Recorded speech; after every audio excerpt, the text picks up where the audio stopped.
भैया एक चाय भैया। एक चाय। नहीं ठीक है भैया, मैं यहाँ ठीक हूँ, कोई बात नहीं, बस एक गर्मा गर्म चाय पिला दो। बैठने के लिए एक सीट तक नहीं है। 75 सालों में अगर कुछ विकास हुआ है तो वो है सिर्फ पॉपुलेशन। गटर से कीचड़ निकालने के लिए जेसीबी अगर आ जाए तो वहाँ तक लोगों की भीड़ जमा हो जाती है। बस इसीलिए इस देश को छोड़ने का प्लान कर रहा हूँ। अरे चाय मांगी थी।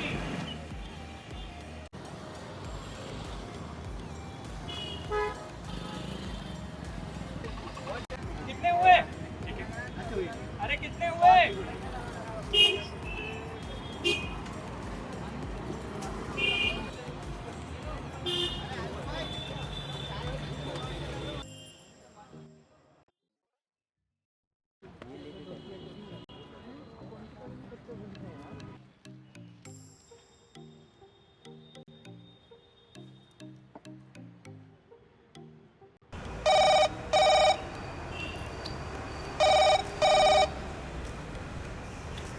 हाँ भाई, वीज़ा के लिए तो मैंने अप्लाई कर दिया है।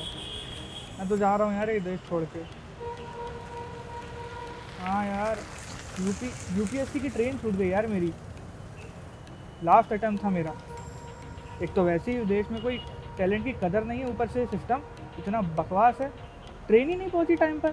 70 सालों में सिर्फ ये देश आज़ाद हुआ है और विकास के नाम पे ज़ीरो, टोटल ज़ीरो। लोकतांत्रिक इस देश में सबको समानता एक से मिनट। जीने का अधिकार है। क्या बोल रहे थे आप? लोकतांत्रिक इस देश में सबको समानता से जीने का अधिकार है। आपको छोटी सी बात बताते हैं।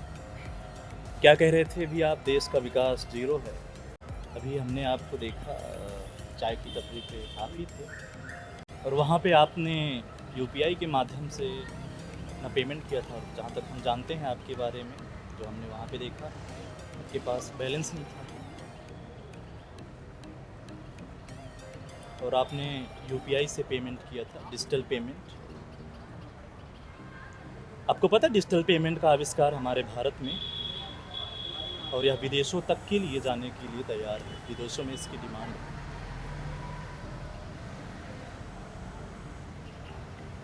आप इस देश को क्या बता रहे हैं? सिस्टम खराब है। सिस्टम बनता कैसे?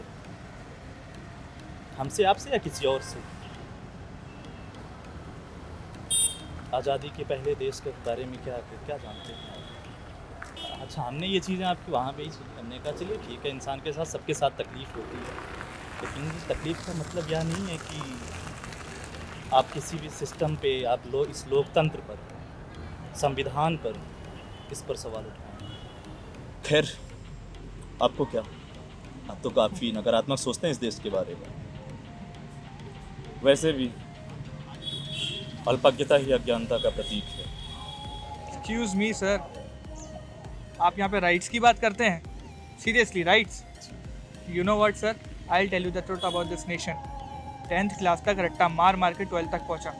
12th पास करने के बाद सीधे सीधे सिर्फ ये पता चला कि इस देश में सफल होने के लिए अगर कोई चीज़ है तो वो है यूपीएससी। सब यही कहते हैं, माँ बाप, भाई बहन, दोस्त। अब जैसे तैसे यूपीएससी की शुरुआत तो कर दी, लेकिन आज तक जॉबलेस घूम रहा हूँ। मेरा खुद का गार्ड मुझसे पूछता है कैसी चल रही है भैया आपकी तैयारी? अरे उसको क्या है यार।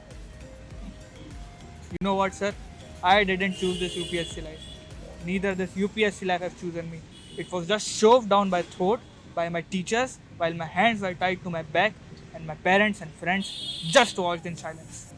और आपको एक और बात बताता हूँ, इस देश में टैलेंट की कोई कदर नहीं है, तभी तो ये देश अंग्रेज़ों का गुलाम था। लेकिन अब आप जैसे लोग इस देश में आज़ाद होकर भी मानसिक गुलाम बने हुए हैं। गुलाम मैं नहीं, तुम जैसे लोग बनाते हो। किसी पॉलिटिकल पार्टी से हो क्या, या समाज सेवा की संस्था खोल रखी है? आपको आपकी जानकारी के लिए बता दूं, ना मैं किसी समाज सेवी संस्थान से हूं, ना मैं किसी पॉलिटिकल पार्टी से हूं।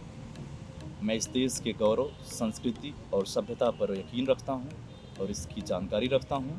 इसलिए मैं आपको इस देश के स्वाभाविक मुद्दे, आपके स्वतंत्रता की मुद्दे, स्वतंत्रता के पहले के इस देश के मुद्दे पर आपसे बहस करके आपको आईना दिखाना चाहता था। एक सवाल पूछूं मैं? बस एक सवाल पूछना चाहूँगा आपसे, क्योंकि बड़ी चुल्ल मची है तुम्हें। आखिर इस देश ने हमें दिया ही क्या है सिवाय ठोकर और धक्के के अलावा? सोचने की आज़ादी, स्वच्छंद विचार, प्यार, व्यवहार, भौतिक सुख सुविधाएं, आधुनिक वस्तुएं, सपना देखना और उसे पूरा करने की पूरी आज़ादी इस देश ने हमें दिया हुआ है। विचार करिएगा ज़रूर इस बात पर। अच्छा, चलते हैं फिर हम।